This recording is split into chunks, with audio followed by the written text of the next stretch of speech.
Banners. I'm Bernadette, and I'm here to share with you a super fun project just in time for Halloween. I'm calling it my Happy Halloween Tombstone Banner. All the cuts were made with the Happy Hauntings cartridge. That's this tombstone and the lettering.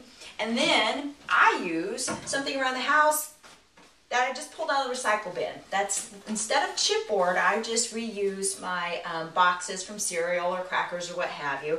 And then we're going to use a fun product. It's the spray stone. It's from, this brand is from Krylon.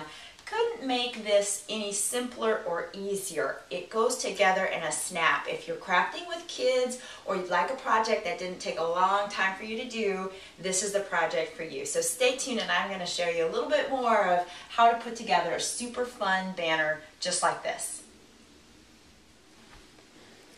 This project was really so simple. I took basic cardboard from a cereal box. I rarely buy chipboard anymore, but I took the cardboard and I cut out my headstone shape.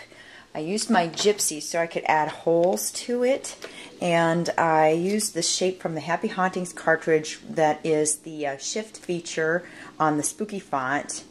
On it's actually page 66 of the pamphlet, but it's image 39 if you the way I number my images. And I used some really fun products here for each of the back of each headstone. I wanted it to be able to go against the wall and look nice and be finished. So I just used a semi-gloss spray paint in black. And then for the front, for the stone, it couldn't be easier than just using spray paint with the Krylon's Make a Stone. I think this is called Gray Granite. And I just used that. There's even a little bit of sparkle that comes through there. I don't know if it's visible on the camera here, but I sprayed each one. Then I took my letters, which was the spooky font, or what is that? It's the vampire font from Happy Hauntings.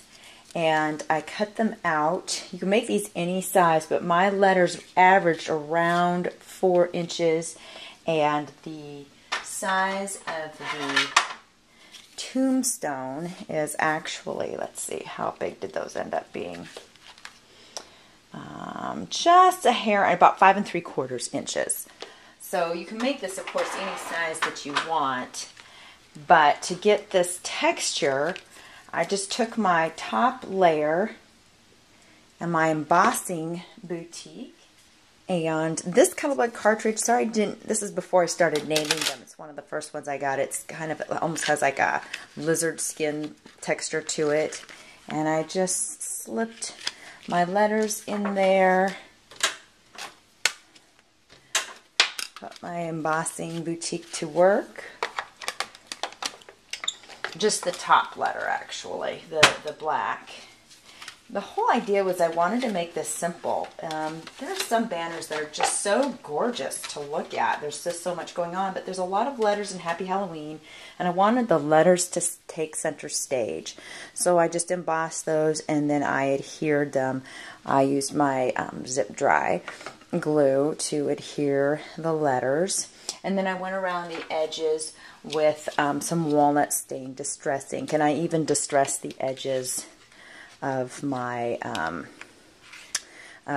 tombstones once they were done.